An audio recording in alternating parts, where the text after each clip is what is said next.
경기도에 사는 60대 김선자 씨는 올해로 90세가 된 아버지의 집으로 향하고 있습니다. 김 씨가 아버지의 집으로 가는 이유는 다름이 아니라 작년에 은퇴를 한 후 한동안 우울증에 시달렸는데 오래 산 아버지에게 조언을 구하기 위함이었습니다. 김 씨는 극심한 우울증으로 병원도 가보고 했지만 좀처럼 나아지지 않았습니다. 김 씨는 오랜 기간 불면증에 시달리기도 했습니다. 김 씨는 은퇴 후에 인생을 잘 보내고 싶었는데 그때 떠오른 사람은 다름 아닌 아버지였습니다. 김 씨의 아버지는 90의 나이에 아직까지도 건강하고 행복하게 지내고 있었습니다. 김 씨가 아버지의 집에 방문하자마자 눈에 들어온 것은 무언가에 열중하고 있는 아버지였습니다. 아버지, 뭐 하세요? 왔냐? 김 씨의 아버지는 소파에 앉아서 노트에 무언가를 적고 있었습니다. 뭘 그렇게 적으세요? 앞으로 줄여야 할 것들에 대해서 생각나는 거 적고 있어. 아버지 집에서 더 줄일 게 뭐가 있다고요? 이미 필요 없는 건 싹 다 정리하셨잖아요. 줄여야 할 게 물건만 있는 건 아니니까. 나이 들수록 줄이니까 더 행복해지는 것 같아. 안 그래도 아버지께 물어볼 게 좀 있어서 왔어요. 김 씨는 그간 힘들었던 것을 아버지에게 하나씩 토로했습니다. 아버지는 아직도 딸이 마냥 어린애 같은지 걱정 어린 표정으로 딸을 바라봤습니다. 내가 해줄 조언이 있을지 모르겠는데. 저도 아버지처럼 일상에서 물건이든 안 좋은 습관들이든 한번 줄여볼까요? 아버지는 뭘 줄였을 때가 가장 좋았어요? 너한테 도움이 될지는 모르겠지만 물어보니 생각나는 것들을 말해줄게. 그러고 김 씨의 아버지는 노트를 찬찬히 살피기 시작했습니다. 그러더니 말을 이어갔습니다. 줄여서 좋았던 것 첫 번째는 별 생각 없이 유지했던 인간관계였어. 저도 그런 인간관계 많은데 어떤 점에서 그런 관계를 줄여야겠다고 결심했어요? 내가 너 나이였을 때는 시간이 무한하지 않다는 것을 느꼈어. 그때 이 아빠가 몸이 좀 안 좋기도 했잖아. 물론 그 이후로 건강 신경 써서 많이 좋아졌지만 그때 처음 나에게 남은 시간을 가치 있게 써야겠다는 생각이 들었지. 이후에 지인들을 만났는데 이상하게 그 자리가 별로고 재밌지도 않았어. 어느 순간 그런 만남들이 시간 낭비처럼 느껴지더라. 그리고 나랑 비슷한 취미를 가진 사람들이랑 새로 어울려 볼까도 했는데 나이 들면서 새로운 인간관계를 만드는 게 생각보다 어렵더라고. 그래서 과거 인연은 정리하고 또 새로운 관계를 만들기보다는 자연을 벗삼았더니 그렇게 좋을 수가 없더라. 김 씨의 아버지가 노년에 줄여야 할 첫 번째로 선택한 것은 바로 불필요한 인간관계였습니다. 이에 더해 김 씨의 아버지는 새로운 인간관계를 또 만드는 것보다 자연을 가까이 하는 삶을 선택했습니다. 여러분 혹시 나이가 들어가면서 새롭게 누군가와 친해지는 게 어렵게 느껴지지는 않으셨나요? 이는 사회정서적 선택이론이라는 이론까지 생겼을 정도로 자연스러운 현상이라고 합니다. 즉 나이를 먹어가며 새롭게 관계를 형성하기보다는 오랫동안 가까이 지내온 사람들과 시간을 보내는 쪽을 선택한다는 것입니다. 이런 이유로 나이가 들면 가족이 더 소중해지는 게 아닐까 하는 생각도 듭니다. 하지만 오래됐다는 이유만으로 다 좋은 관계는 아닐 수 있습니다. 40년 이상 된 친구라도 그 친구와 내 가치관이 많이 달라지거나 그 친구와 만났을 때 별로 재밌거나 좋은 기분이 들지 않는다면 이는 곧 줄여야 할 인간관계에 해당합니다. 나이가 들면 꼭 만나서 무언가를 해야만 좋은 것이 아니라 멀리서 마음속으로 응원해 줄 수 있는 것만으로도 좋은 관계로 남을 수 있는 것 같습니다. 그래서 오래된 친구와 만남을 피한다고 해서 손절하거나 손절당했다고 생각하기보다는 이제는 굳이 만나지 않더라도 멀리서 응원하는 관계가 됐다고 생각하는 것도 좋은 것 같습니다. 여러분은 불필요한 인간관계들을 잘 잘 줄여 나가고 계신가요? 어떤 분은 댓글로 불필요한 관계를 손절하고 연락처도 정리하며 자연을 벗삼아 사는데 이렇게 행복할 수가 없다고 말했습니다. 정원에서 심심하면 풀 좀 뽑다가 힘들면 쉬고 이 과정을 반복하다 보면 하루가 금방 가서 심심할 틈도 없다고 합니다. 나이가 들면 자연이 좋아지는 분들이 많은 것 같습니다. 물론 건강 때문인 이유도 있지만 주변을 천천히 돌아볼 수 있는 여유가 생겨 꽃을 비롯한 자연의 아름다움을 진정 알게 돼서 일 수도 있습니다. 불필요한 관계를 정리하고 가족과 많은 시간을 보내며 자연과 가까이 하는 삶을 살라는 아버지의 말에 김 씨는 크게 공감하며 흥미롭다는 듯 반응했습니다. 인간관계 나도 좀 정리해보고 자연 구경 좀 많이 해봐야겠네요. 이렇게 불필요한 관계를 줄이니 자연스럽게 술도 줄이고 건강이랑 돈 둘 다 지키니 이 얼마나 이득이야.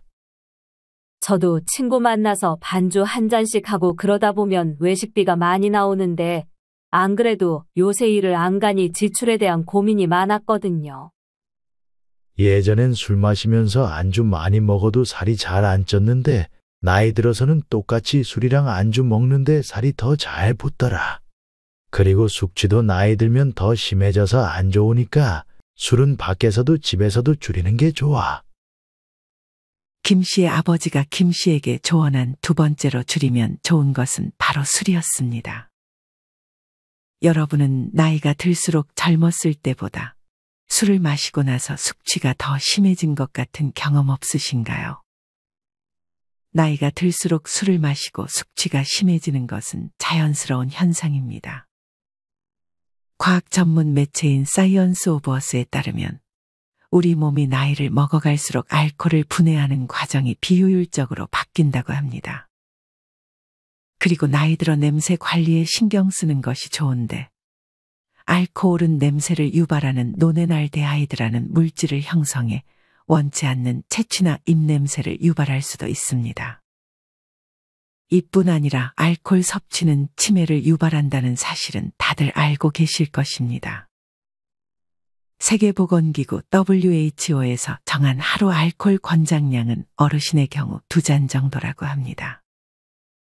일주일 기준으로 하면 소주 2병이 적정 음주량이라고 합니다.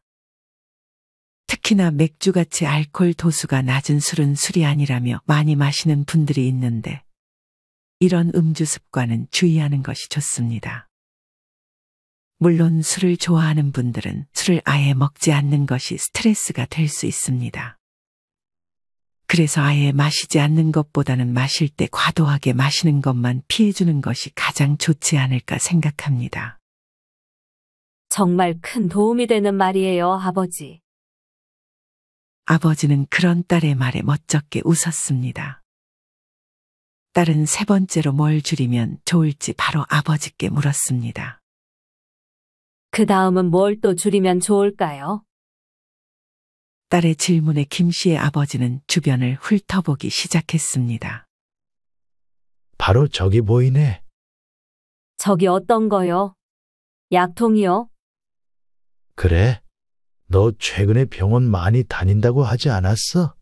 근데 병원에서 주는 약 모두 먹으면 오히려 부작용이 나타날 수 있어. 병원에서 처방해 준 건데 믿고 먹어도 되지 않아요? 의사는 대개 환자한테 그 환자가 어떤 약 먹고 있는지 일일이 물어보지 않아. 그래서 중복되는 약이 있을 수 있는데 그 중복된 약을 여러 개 같이 먹으면 오히려 건강에 치명적일 수 있어. 아빠도 옛날에 이 병원 저 병원 다니면서 주는 약 전부 먹었거든. 근데 어느 순간부터 오히려 몸이 더 안 좋아지더라고. 나중에 알고 보니 중복된 약이 부작용을 불러일으켰던 거야. 이거 진짜 조심해야 돼. 우리가 먹는 약은 우리 몸 속으로 들어오는 거니까 조금 귀찮더라도 이 약이 무슨 약이고 저 약이 무슨 약인지 의사 선생님이나 약사 선생님한테 꼭 물어보는 습관을 가져야 돼. 안 그래도 저도 정신과부터 해서 정형외과, 안과, 비뇨기과까지 지금 4군데 다니면서 다 먹기 힘들 정도로 먹는 약이 늘었는데 꼭 체크해봐야겠네요. 그리고 병원에서 주는 약뿐 아니라 건강식품 같은 것도 너무 많이 먹으면 안 좋을 수 있어. 건강식품은 여기저기서 선물 주는 거 아까워서 먹다 보니 또 많아졌어요. 뭐든 과하면 부작용이 있기 마련이야. 의사 선생님과 상담해보고 정말 필요한 것만 남기고 나머지는 아깝더라도 처분하는 게 좋아. 김 씨의 아버지가 딸에게 주리라고 조언한 세 번째는 바로 약과 건강식품이었습니다. 아마 많은 분들이 의사 선생님이 처방해준 약이라면 의심 없이 전부 복용할 것입니다. 그렇게 이 병원 저 병원에서 받은 약들을 아프지 말라고 고생고생하며 먹게 되지만 오히려 이게 부작용까지 일으킨다면 그간 왜 고생고생해서 약을 먹었나 하는 후회도 들 수 있습니다. 그래서 만약 복용 중인 약이 있다면 약봉투를 가지고 가서 의사 선생님 눈치 보지 말고 지금 복용 중인 약을 미리 알려주는 것이 좋습니다. 그러면 의사 선생님이 알아서 중복되는 약을 빼줄 것입니다. 만약 이런 번거로움을 감수하지 않는다면 다음과 같은 일이 발생할 수도 있습니다. 어떤 분은 소염진통제를 복용하고 있었습니다. 이분은 소염진통제와 함께 위 점막을 보호해주기 위해 위산을 줄여주는 약을 추가로 처방받았습니다. 하지만 소염진통제 때문에 혈압이 높아질 수 있다며 혈압약까지 처방받아 먹었습니다. 얼마 안 가 이분은 부작용으로 발목이 붓는 증상이 나타나기 시작했습니다. 이때 또 다른 병원에 갔는데 해당 병원에서 붓기를 빼기 위해 이뇨제를 처방받았습니다. 이렇게 하나의 증상 때문에 병원을 찾았는데 내가 다니는 병원이 4개에서 5개까지 늘어나는 현상은 많은 분들이 지금 겪고 있는 현상입니다. 만약 지금 10개 이상의 약을 한 번에 복용 중이라면 거의 무조건 약으로 인한 부작용이 있을 수 있다고 하니 여기 해당하는 분들은 더욱 조심하셔야 합니다. 약에 대해서 잘 모르면 앞에 분과 같은 일을 겪을 수도 있습니다. 여러분은 어떠신가요? 약을 굉장히 많이 먹고 있는 것 같은데 몸이 더 안 좋아지고 다니는 병원의 개수가 더 늘진 않으셨나요? 그러면 지금 먹고 있는 약의 부작용 때문일 수 있으니 반드시 의사 선생님 혹은 약사 선생님과 상담을 해야 합니다. 김 씨의 아버지도 이와 비슷한 경험이 있었습니다. 하지만 김 씨의 아버지는 뭔가 약에 문제가 있는 것 같다는 것을 직감적으로 알았고 약에 대해서 스스로 공부하기 시작했습니다. 그리고 김 씨의 아버지가 방문한 병원의 의사 선생님이 굉장히 바빠 보였지만 김 씨의 아버지는 굴하지 않고 복용 중인 약을 선생님께 알려주고 자세하게 물어봤습니다. 의사 선생님께 물어보지 못한 부분은 약을 탈 때 약사 선생님께 물어봤습니다. 그렇게 김 씨의 아버지는 약의 개수를 줄였고 이제는 약사 못지않게 약에 대해 많은 정보를 알고 있습니다. 정말 저는 줄여야 될 게 많네요. 또 생각나는 거 있어요, 아버지? 그러자 김 씨의 아버지는 김 씨에게 저녁 안 먹었으면 저녁을 차려주겠다고 말했습니다. 움직이는 거 안 힘드세요? 앉아 계시면 제가 할게요. 아니야. 내가 얼마나 체력이 좋은데. 널 주방에 데려온 이유는 여기 4번째로 줄이면 좋은 게 있어서 그래. 아, 그래요? 그게 뭔데요? 바로 이 소금이야. 소금 자체라기보다는 나트륨을 줄여주면 좋아. 너 평소에 짜게 먹지? 어떻게 하셨어요? 국밥에는 무조건 새우젓이랑 다진 양념을 넣어야 되고 싱거운 건 딱 질색이에요. 김 씨의 아버지는 짜게 먹지 않아도 맛있게 식사를 할 수 있다는 것을 보여주겠다며 딸에게 요리를 해줬습니다. 김 씨의 아버지가 고른 노년에 줄이면 좋은 4번째는 바로 나트륨이었습니다. 우리의 미각 기능은 50대까지는 유지가 된다고 합니다. 하지만 이후에는 미각의 기능이 저하되는데 짠맛을 느끼는 감각이 특히 많이 줄어든다고 합니다. 그러다 보니 국이나 찌개에 간을 더해 나이가 들수록 더 짜게 먹게 되는 경향이 있다고 합니다. 예전 연구 결과에 따르면 어르신 10분 중 6분이 나트륨 섭취가 과다하다는 결과가 나온 적이 있습니다. 그래서 전문가들은 나이가 들수록 요리할 때 미각에 의존하는 것보다 조리법을 그대로 따르는 게 좋고 싱거운 맛에 익숙해지는 것이 좋다고 조언합니다. 이렇게 짜게 먹는 것에 주의를 해야 하는 이유가 하나 더 있습니다. 바로 짜게 먹는 식습관이 치매를 유발할 수 있기 때문입니다. 우리나라는 세계보건기구가 권장하는 소금 섭취량의 2배를 섭취한다고 합니다. 이렇게 소금을 과다하게 섭취하면 고혈압을 비롯해 위암과 신장질환의 발병 위험성을 높이니 주의가 필요합니다. 여러분은 어떠신가요? 음식은 짜게 먹어야 맛있다고 생각하시나요? 식습관도 습관이기 때문에 계속 짜게 먹으면 자꾸 짠 것만 찾을 수밖에 없습니다. 하지만 싱거운 간에 적응하게 되면 그 이후로는 남들이 먹었을 땐 싱겁다고 느껴지는 것이 나한테는 맛있게 느껴질 수도 있습니다. 물론 처음부터 이런 식습관을 한 번에 바꾸기는 어려울 것입니다. 만약 3끼를 짜게 드신다면 그중 한 끼만이라도 조금은 싱겁게 간을 해서 드셔보면서 조금씩 나트륨 섭취량을 줄여보시는 것이 좋습니다. 물론 아예 안 먹는 것보다 어느 정도 나트륨 섭취는 필요하니 강박적으로 짠 음식을 피하는 것은 좋지 않습니다. 권장량의 나트륨은 충분히 섭취하면서 조금 싱거운 간에 익숙해져 보셨으면 좋겠습니다. 김 씨는 아버지가 차려준 밥을 아주 맛있게 먹었습니다. 처음에는 조금 싱겁나 생각했지만 먹다 보니 건강하고 깊은 맛이 일품이었습니다. 신선한 채소들과 계란과 두부 같은 단백질까지 들어간 데다 간도 과하지 않으니 김 씨는 아버지가 매일 이렇게 식사하니 건강할 수밖에 없겠구나 생각했습니다. 먹을만 하지 않니? 이것도 익숙해지면 짠 거 먹었을 때 너무 짜서 안 먹게 돼. 너도 얼른 이 입맛에 적응해봐. 레시피 적어줄 테니까 집에서 한번 따라해보고. 알겠어요, 아버지. 김 씨는 그렇게 나트륨을 조금 줄여보겠다고 다짐했습니다. 그렇게 김 씨와 아버지는 밥을 먹으며 드라마를 보고 있었습니다. 김 씨는 뭔가 아버지께 계속 지혜를 얻고 싶어 마지막으로 하나만 더 줄이면 좋은 것을 알려달라고 했습니다. 김 씨의 아버지는 더 생각 안 난다고 했지만 드라마를 보다가 하나가 더 생각났다며 마지막으로 딸에게 조언했습니다. 나이 들면 말을 좀 줄이는 게 좋은 것 같아. 말이요? 나이 들었는데 말까지 못하게 되면 서럽지 않아요?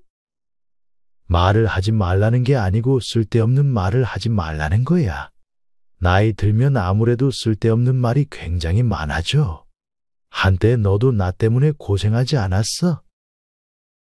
김 씨는 그런 아버지의 말에 과거를 회상했는데 지금과 달리 예전에 아버지는 했던 말을 또 하거나 필요 없는 조언을 딸에게 많이 건네곤 했습니다. 그러고 보니 아버지 옛날엔 말 엄청 많고 솔직히 말씀드리면 말 들어드리기 힘들었던 적도 많았는데 요샌 그런 게 하나도 없으시네요. 내가 내 자신을 스스로 돌아보면서 느낀 거지. 말할 때 한 번 더 의식하고 말하려고 노력하고 내가 말했을 때 상대방 입장에서 어떨지 생각도 하고 말이야. 김 씨는 점점 더 아버지가 대단해 보이기 시작했습니다. 나이 들면 신념이나 가치관이 뚜렷해지다 보니 고집도 세질 수밖에 없는데 이렇게 자기 말만 고집하는 것도 노화 현상이라고 하더라. 이 말을 듣고 더 주의하기 시작했지. 말은 인격이라고 하잖아. 나도 살아보니 이 말이라는 게 얼마나 중요한지 알겠더라고. 다른 사람한테 하는 말이든 나 혼자 있을 때 하는 말이든. 저는 집에 있으면 부정적인 말을 많이 하게 되고 사람 만나도 그닥 말에 신경 써본 적 없었는데 아무 생각 없이 나오는 말에도 주의해야겠네요. 김 씨의 아버지가 마지막으로 딸에게 줄이라고 조언한 것은 말이었습니다. 말 중에서도 쓸데없는 말과 부정적인 말들을 줄이라고 했습니다.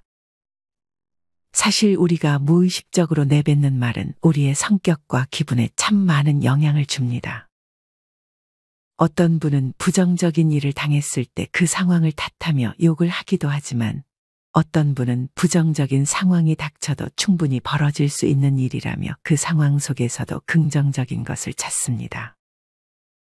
만약 이 두 사람이 아침에 부정적인 일을 똑같이 당했다면 한 사람은 그날 하루 기분이 완전 엉망일 것이고 다른 한 사람은 굳이 그런 부정적인 감정에 휩쓸리지 않고 평온한 일상을 보내게 될 것입니다.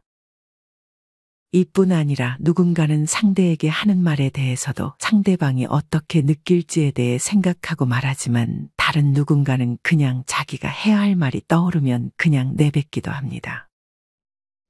말은 자기 자신과 다른 사람과의 관계까지 영향을 미치는 우리 일상에서 아주 중요한 것 중 하나입니다. 또한 우리가 하는 말에 따라 우리의 인생이 달라지기도 합니다. 우리는 혼자가 돼도 말을 안 하고 살 수는 없습니다. 지금부터는 이토록 나에게 중요한 영향을 미치는 우리가 내뱉는 말에 대한 노하우들에 대해 알려드리려 합니다. 오늘 영상을 끝까지 시청하여 나의 말 습관을 돌아보고 한 가지만이라도 실천하여 여러분의 삶에 아주 조금이라도 긍정적인 변화의 시작이 되었으면 좋겠습니다. 그럼 시작하겠습니다. 말이 길어질수록 듣는 사람은 줄어든다. 결혼식에 갔다가 오늘 날씨가 화창한 걸 보니 신랑 신부가 앞으로 운수대통할 기운이 느껴집니다. 앞으로의 결혼 생활에 다사다난한 사건들이 있을지도 모르지만 상호 원만하게 지내면서 각자 좋은 사람이 되기 위해 매일 정진해 주시기 바랍니다. 라는 주례사를 들었다고 해봅시다. 우리는 이처럼 신랑 신부에게 보내는 축하 메시지에 어려운 한자어를 잔뜩 섞는 데다가 말까지 길게 하는 주례 선생님을 종종 보게 됩니다. 그런데 일상적인 대화를 할 때는 거의 사용하지 않는 한자어를 섞어가며 이야기하면 사람들이 이해하지 못할 뿐 아니라 마음에 와닿지도 않습니다. 게다가 주례사가 너무 길면 점점 지루해져서 말씀하시는 분께는 죄송하지만 빨리 끝났으면 하는 생각이 들 때가 있습니다. 아마 여러분도 그런 경험이 있을 겁니다. 그렇기 때문에 말은 일단 짧게만 해도 100점이죠. 질질 끌면서 길게 말하는 것은 박하게 점수를 매기자면 마이너스 100만 점입니다. 험담은 하지도 듣지도 마라. 험담하는 사람이 있으면 곧바로 그 자리를 피해야 합니다. 농담이 아니라 정말로 피하는 편이 좋습니다. 곁에 있는 것만으로도 운세가 곤두박질치기 때문입니다. 험담하는 사람과는 대화에 캐치볼을 할 필요가 없습니다. 험담을 들어주는 것만으로도 똑같은 죄를 짓는 것이나 마찬가지니까요. 애초에 다른 사람 눈에는 험담을 들어주고 있는 당신도 같이 험담을 하는 것처럼 보입니다. 사람의 말에는 독이 있다는 옛말이 있습니다. 그런데 이것은 그냥 하는 말이 아닙니다. 험담할 때 공기를 병 속에 넣고 그 안에 곤충을 넣으면 보통 공기에 넣었을 때보다 훨씬 빨리 죽는다고 합니다.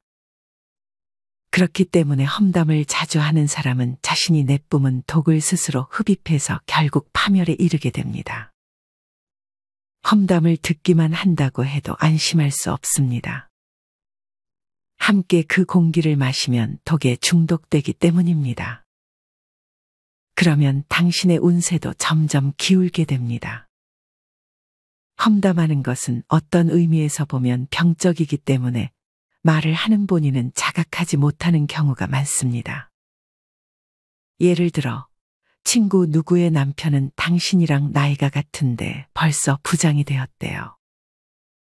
같은 반 친구 누구는 지난번 시험에서 100점을 받았다는데 너는 왜 만점을 못 받니? 라고 말하는 것처럼 다른 사람과 비교하는 것도 분명한 험담입니다. 이런 말을 들은 사람은 틀림없이 상처를 받을 테니까요. 뚱뚱한 사람에게 뚱땡이라고 말하면 욕이겠죠.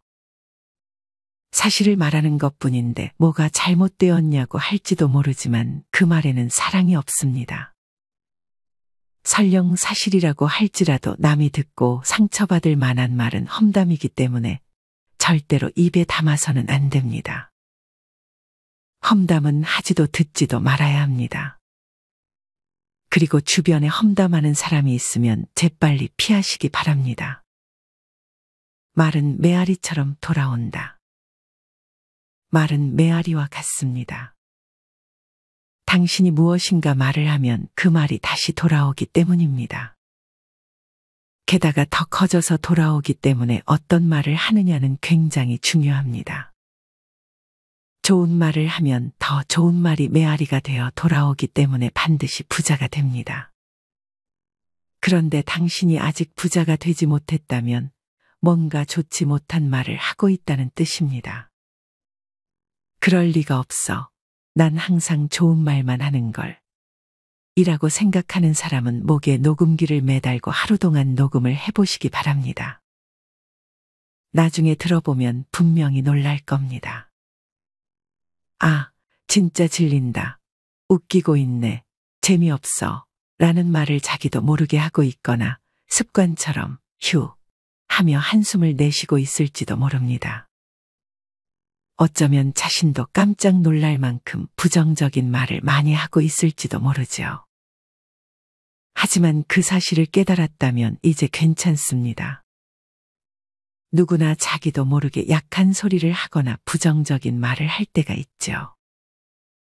그럴 때는 그 사실을 깨닫자마자 어미만 바꿔보시기 바랍니다. 마지막 말에 긍정적인 말을 덧붙이는 겁니다. 정말 짜증난다 고 생각했지만 괜찮아. 이게 무슨 말도 안 되는 소리야 라고 생각했지만 용서해야지. 지루해 죽겠다 고 생각했지만 이제 재밌어졌어. 휴, 행복해. 어떻습니까? 이처럼 쉽게 부정적인 말을 긍정적인 말로 바꿀 수 있습니다. 물론 나쁜 말은 아예 하지 않는 것이 가장 좋습니다. 하지만 당신이 평소에 안 좋은 말을 자주 했다면 그 습관을 한 번에 바꾸기는 쉽지 않을 겁니다. 조금씩이라도 긍정적인 말로 바꾸는 연습을 해보시기 바랍니다. 단계적으로 나쁜 말, 어두운 말이 줄어들 테니까요. 나쁜 말이 줄어듦과 동시에 당신 주위 사람들의 태도나 반응 또한 분명히 좋은 방향으로 바뀌어 갈 것입니다. 이제부터는 말하는 것만으로도 행복한 기분이 들게 하는 좋은 말을 많이 하시길 바랍니다. 이 좋은 말은 반드시 운이라는 메아리가 되어 돌아와 당신을 부자로 만들어줄 것입니다. 자신감이 없어질 땐 이 구호를 외쳐라. 자신감을 떨어지게 만드는 여러 가지 조건이 떠오를 때가 있습니다. 누구나 그런 기분이 들 때가 있죠. 그런데 때때로 이런 기분이 들기 때문에 사람은 계속해서 성장할 수 있는 것입니다. 하지만 필요 이상으로 자신 없어 하는 것은 자신에게 마이너스가 됩니다. 자신감이 없어질 때는 이 말을 100번씩 해보시기 바랍니다. 나는 대단하다. 뭐가 대단한지는 몰라도 상관없습니다. 근거 따위는 필요 없습니다. 인간은 누구나 불완전합니다. 하지만 현재 성장하고 있는 당신은 대단한 사람임에 틀림없습니다. 나는 대단하다. 는 말을 100번 하고 나면 몸과 마음에서 나오는 에너지가 좋은 에너지로 바뀌어 있음을 느낄 수 있게 될 것입니다. 물론 말을 잘하는 것이 전부는 아닙니다. 말의 힘을 뛰어넘는 무언가가 분명히 있습니다. 다른 어떤 것보다 중요한 것은 겉모습입니다. 멋만 부리지 마라 라는 말은 무시하세요. 멋 정도는 부릴 줄 알아야 합니다. 사람은 겉모습이 100%입니다. 아무리 마음이 아름다워도 마음은 겉으로 보이지 않으니까요. 당신이 마음이 아름다운 사람이라면 다른 사람 눈에도 그렇게 보이도록 멋을 부려야 합니다. 대화도 그렇습니다. 근사한 사람이 있으면 누구나 함께 이야기를 나누고 싶어 하기 마련이죠. 그런데 머리는 부스스하고 겉모습 따위는 전혀 신경 쓰지 않는 사람과는 함께 있고 싶지도 않고 대화하고 싶은 마음도 들지 않습니다. 사람은 누구나 멋진 사람과 친하게 지내며 대화하고 싶어 하죠. 그런 기분을 이해하지 못하는 사람은 인생이 잘 풀리지 않습니다. 특히 초면인 사람과 대화를 할 때 그 사람이 어떤 사람인지 판단할 기준이라고는 겉모습밖에 없습니다. 당신이 상대를 겉모습으로 판단하는 것처럼 상대방도 당신을 100% 겉모습만으로 판단합니다. 인류 호텔에 평상복 차림으로 갔을 때와 멋지게 차려입고 갔을 때 호텔 직원의 응대가 달라지게 되어 있습니다. 멋지게 차려입고 있으면 말 한마디 하지 않아도 인정을 받습니다.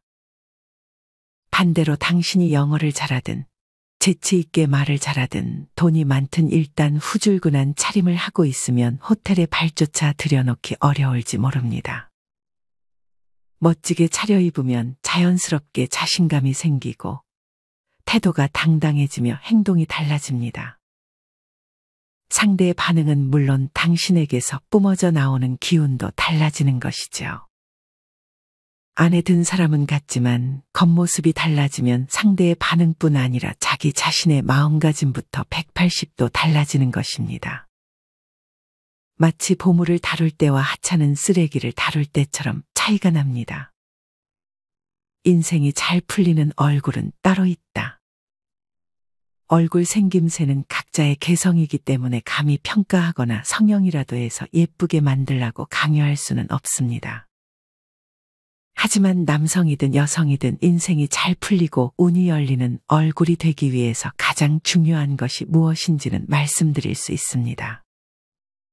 바로 얼굴의 윤기와 깨끗한 피부입니다. 얼굴에 윤기가 있으면 훨씬 젊어 보입니다.